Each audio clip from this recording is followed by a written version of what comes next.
Welcome to the Business of Travel, the official podcast of the Global Business Travel Association. I'm Chris Ely, Research Director at GBTA, and I'll be your host for today's episode. Today's study, sponsored by DEAM, is called The Dawn of the Employee-Centric Travel Program.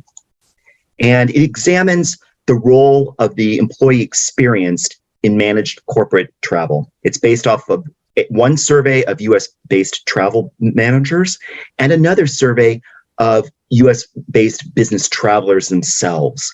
And it explores the number of topic areas, including what are the programs or the priority of the travel program, what are the perks, what do business travelers want to see improved in their experience while traveling, as well as it looks at travel program metrics and KPIs.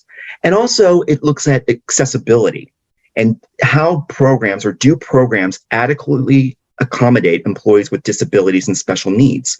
How do they book trips for these employees? So I'm joined today with April Durrett. She is head of product design at DEAM. Thanks for joining us, April. Thanks for having me, Chris. Awesome. All right, so let's dive into this and start talking about some key findings that we found in the research. One of the areas was that we found that most travel programs don't really have a clearly defined process or resources for employees with accessibility needs. In fact, we found only about a third say their company has a clearly defined process or resource for accessible travel. And so it brings to mind, thinking about this, why is digital accessibility important to begin with in a managed travel program? What do you think, April? Well, Chris, about 15% of the population has some form of disability. Like, that's a lot, right? And in 2020, 3,500 accessibility lawsuits were there, right? And in June 2025, compliance deadlines are coming up in the EU. So accessibility, not only from a compliance perspective, but because it's good for people, is front of mind for all business partners, professionals, travel managers, etc. And a lot of people ask us, like, what does that mean? What does digital accessibility even mean, right? And it means that tools, technologies, and websites are designed and developed so that all people can use them. That makes sense, right? But what that also means is that people both understand and can operate the digital content in the experience as well, right? Like, it's designed for them, but they can also use it. But when we say all people, we know that there are kind of recognized disabilities out there, right? Recognized impairments, but it also should include benefit those who have maybe different types of disabilities, maybe people using small screens, maybe aging people with changing abilities, or people with temporary disabilities like a broken arm or you lost your glasses. And then also maybe people with slow internet connections in their communities. We spoke with Emma, one of our travelers recently, and she mentioned that she was struggling to see things on websites, right? And often forgets her glasses. And while she wasn't particularly looking at accessible options, her needs were changing and she might need some adjustment. And that really helped us kind of understand that all of our travelers, their needs are constantly changing. So we put a lot of effort and energy into our UX research capability so that we can keep up with their needs, because we believe if we can understand the needs of the widest range of our users possible, they're going to more likely adopt the tools that we create for them. And not only that, they may actually like the tools that we create for them and feel more confident when they use them and when they travel. Wow, great. That's really super interesting. And also one of the things we're looking at is we found in the studies that most travel managers, even though it's important, they don't really have a lot of insights into how many employees have accessibility needs, particularly when you're looking at the size of the program. Larger programs that have larger travel spend are actually sometimes less aware of the needs of their employees than maybe some more smaller programs have. So with that in mind, what kind of impairments are relevant when it comes to accessibility from a travel program's perspective? Yeah. So when we think about digital accessibility, which is really where we're kind of the expertise in that space, we're thinking about things like vision, hearing, motor, and cognitive impairments, right? Those are the ones that are most relevant for us to consider when we're designing experiences. When we talk about visual, that can be things like color blindness, low vision, and blindness. A lot of people wouldn't even consider some of those things a disability, right? They would consider like that's just how they see the world. Hearing, some of those can include things like low hearing and deafness. A lot of people wouldn't consider that when they consider the digital experience. Cognitive and neurological can include things like ADHD, autism spectrum disorder, mental health disabilities, memory impairments, and tons more.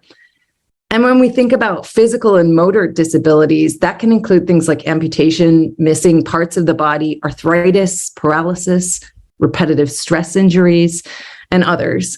And then some of the most common issues that we're hearing, not only when we do our UX research, but directly from our travelers and travel managers, is that things like insufficient color contrast, missing alt text, link issues, form field issues, timeouts being uncontrolled, HTML issues. I mean, the list is long, but those are some of the kind of most common issues that occur for people with those impairments. Wow. That's super interesting. We also found that, looking at the study, that travel managers, when they were asked to rate their company's approach to accessible travel, we found that only about a third of them said that their processes or their resources that the company has implemented are either largely effective or they have some processes, but they might need some improvement. So a third, but half said that they don't have any clearly defined processes or resources, but they do a good job of doing it on at least on an ad hoc basis, they felt. And about 16% said they didn't have any defined process at all, and they need to improve and think about how they handle these requests. But of those, and also we found that of those programs that said that they clearly they have a process or resources for accessibility, 3/4, 77% said that they've developed those internally, whereas only about 23% said that they've actually used those services of a third party, like a TMC or an outside consultant. And so with that in mind, thinking about that, going back to the fact that only a third say that their company has some sort of clearly defined process or resources for accessible travel, why do you think that's the case, given its importance? Yeah, I mean, what we've found is providing accessible technology, it's difficult. It can be really difficult to do. We think it's really important to work with partners, not only partners who are experts in providing accessible technology, but also our partners in travel, right? And our travelers, to take it seriously and reflect that thinking in every single experience we create. So not only are we learning, but we're applying that learning in everything we do. Even if we look outside of travel, we know that 97% of websites have accessibility errors. That's terrible, right? Things like low contrast text and missing written descriptions of images, all of those things fail to meet the basic website content accessibility guidelines. You probably heard this acronym before, the WCAG, right? It's basically the de facto international standard for accessibility. And it's kind of a wealth of knowledge and something that is the table stakes of what you should know and be doing, right? But this means that there's a big challenge across all digital experiences beyond travel, right? There's a couple of reasons why it's so difficult. The first one is there's a lack of clarity on requirements, even just beyond borders, right? There's so much left to interpretation, even with the WCAG, that it's hard for businesses to know where they stand, right? And it only makes matters more complicated that the internet is changing every single day, right? And that leads to my second point. The dynamic nature of the internet is another reason why it's so difficult, right? Whether it's our customizability, which is such a huge benefit of our tools and experiences, it also makes it extremely difficult to be accessible. And then the speed of content creation. We're pushing new content out every week. And so that means that we have to be testing and automating our testing for accessibility on a weekly basis. That's super, super difficult. Every change, no matter how small, can affect our experience for potential users. And that gives me to the third one, the limits of technology, right? Like, we're moving quickly and we're doing some things kind of at the bleeding edge, things like automation of our testing and things that allow us to move at speed and scale. They're still limited in some areas. There are still more we can do. Detecting some subtle errors sometimes requires a human level of judgment that is kind of beyond the most sophisticated AI today. Now, this is going to change. Chris, if we have this conversation next year, we might say a different tune, but it is a limitation for right now. And one example I might give, if that's okay, is that, like, we talked to a traveler named Adam recently. I changed Adam's name just to protect his privacy, but he uses a screen reader. And I don't know if you know what a screen reader is, but it's a form of assistive technology that renders text and image content as either speech or braille output. It's super cool, but it's very different from the experience that maybe you or I have on the web, right? And they're essential to people who are blind, and also useful to those who are maybe illiterate, visually impaired, or have a learning disability. We did an interview with Adam and we watched how he used his screen reader to absorb our content. And it was amazing just to really feel how his experience of our experience was and how unique and different it was. And that really helped us to think about, how are we designing for all of these different ways that people might absorb our content, right? And all of the different ways that they may not only interact with it, but be delighted by it. So it's not just enough to be a compliant. You have to learn how people use things and be compassionate about how they might get delight from your experience. Well, in this discussion, we've touched on and you've mentioned examples of the many different types of accessibility issues that business travelers might have or could potentially have. And it seems like when looking into this, we found that many travelers, they might have what we'll call hidden accessibility needs. These make it difficult to book travel or go on business trips, for example, or are there seemingly maybe tasks that we wouldn't think they're necessarily challenging, can be very challenging for some employees. And with this in mind, travel programs should proactively communicate about the resources available, even if few employees have specifically requested this assistance. So with thinking about that and also with technology, how can technology help address this challenge? I might bring back Adam again because, Adam mentioned to us that he really loved the experience that we designed and how that worked with his screen reader, but he really had this desire for that connection to continue as he connected with his airline, his hotel, as he went to the airport, etc. Right? And that's really interesting to us because I think we were thinking how can we leverage our relationships with our partners more to provide more connected experiences? I brought that up. It's not exactly what you mentioned, Chris, but you're right. There are a lot of travelers that have hidden accessibility needs, and they extend beyond our digital experience, right? It may make it difficult for them to travel or go on business trips, right? As Adam experienced. And so with this in mind, travel programs need to be proactively communicating about the resources available, as you mentioned, right? We found that accessible travel technology, it doesn't just benefit those with a disability, right?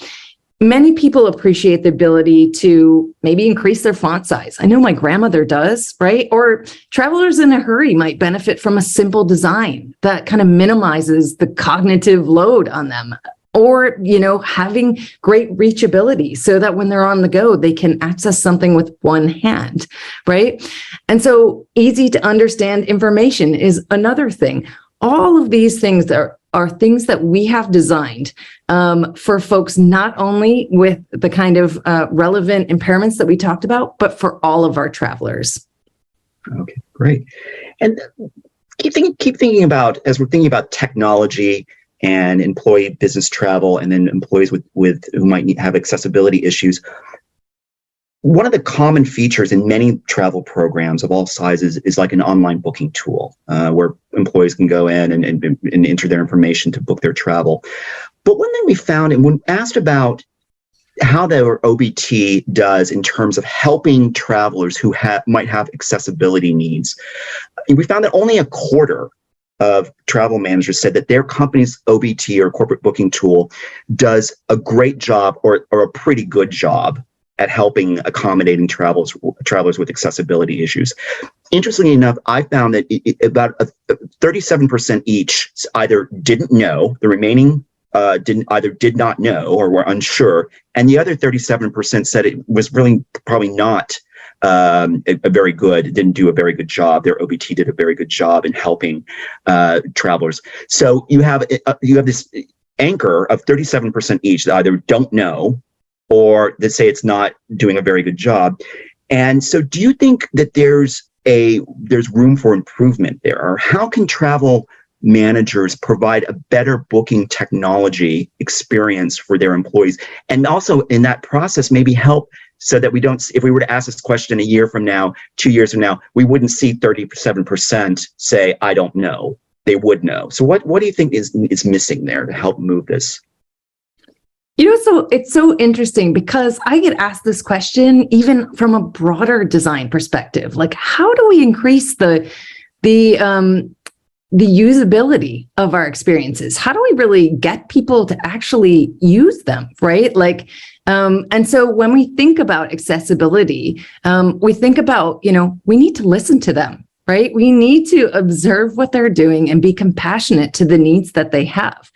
We work really closely with travel managers to make sure that they're aware of all the features that we have that are maybe accessibility focused, but just anything that really can help a user not only use our experience, but also be delighted by it, right? I mentioned this a few times, right? But we also speak with travelers all the time so that we're learning about all the different ways that they need to use our experiences and that they are using our experiences.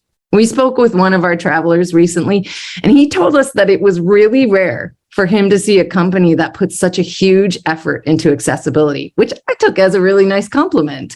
He said that most concentrate on looking good, or their accessibility experiences are not great to look at or experience, right? And they don't have an amazing experience having them. We like to think that we design our experiences so that all travelers have an easier time, right? That all travelers can find their path and use it in the way that makes sense for them. So when thinking about disability, a lot of organizations first think about, those who are blind, deaf, or in a wheelchair, right? And so it's important to think about all of those different kind of uses. However, it's also important to think about other disabilities, like invisible ones that we mentioned before, the hidden ones, right? Things like color blindness, arthritis, autism, or dyslexia. And also temporary disabilities that change over time, like the traveler that I mentioned that their sight was failing them, right? These conditions can affect how travelers interact with their experiences, and they can affect the quality of their experiences. And so for this reason, we explore a ton of different options and features that try to meet that full range of needs. So going back to some of the impairments I talked to before, right? When we think about vision, we think about color contrasts, magnification, and the use of screen readers, right? When we think about hearing, if we have any audio content, we think about closed captioning, transcripts, and text-only support. For motor, a huge piece that we think about is reachability and the ability to navigate our experiences with a single hand, especially for mobile, right? And keyboard controls. And cognitive, when we think about visual hierarchy, reduced animation, and eliminating time-based decisions, we really think about cognitive load on our users, and we hope that that provides a super enjoyable experience for them. Wow. It's fascinating to hear because it seems like there's so many different moving pieces and so many different things that you have to think about. You've given a lot of great examples. Is there a particular design challenge that you've recently faced? I think it would be really interesting to hear about that. And if so, how did you solve it? So there's a couple right now that we're thinking about. I'll give two really quick ones. Okay. The first one is you're probably hearing lots about this idea of dark and light modes, right? Like you'll see on a lot of websites are exploring the use of dark mode and light mode. Now, we're currently still exploring this. However, when you think about things like contrast or changing the color or the color of fonts and background colors, you can't just do it in an automated way, which there are tools out there that businesses are using to automate the changing of their experience from dark to light mode. The thing that you need to keep in mind is that it's so much more nuanced than that. It takes an incredible amount of time to make sure that if you're going to make a changeable experience, that it is optimized for accessibility in both modes. And so that's something we're currently tackling. It's not even available for us yet, but it's something where it's a super unique and nuanced design challenge. The other one I just wanted to mention quickly was font sizes. So you've probably seen, if you've ever seen a website where you can increase the font size, oftentimes what happens when you do this, it starts to break the layout. And so what we do is we stress test every single experience at its maximum level to make sure that it's still an optimal experience for every single user. So even when that font size goes up, it still looks beautiful and acts beautiful, just as that traveler mentioned. Awesome. Wow, this has been such a great conversation. And thinking about when we talked about how seems to be a lack of knowledge among many travel managers about what they need to do, what options are available, what could be done to help their travelers. What resources are available for travel managers who want to get started or learn more about this topic? Yeah, so they can access this research report that you mentioned at the deem.com website with /GBTA report, but also they can download the GBTA toolkit. So this has been such a great conversation. I want to thank you for joining us today and sharing your perspective. It's been a great conversation. Thank you so much, Chris. This topic is super important and it's a really interesting space to be working in. So we're so happy to talk about it today. Awesome. Wonderful. You have been listening to The Business of Travel, the official podcast of the Global Business Travel Association. For more information about GBTA and its work, visit gbta.org. And be sure to rate and review us wherever you get your podcasts. Until next time, thanks for listening.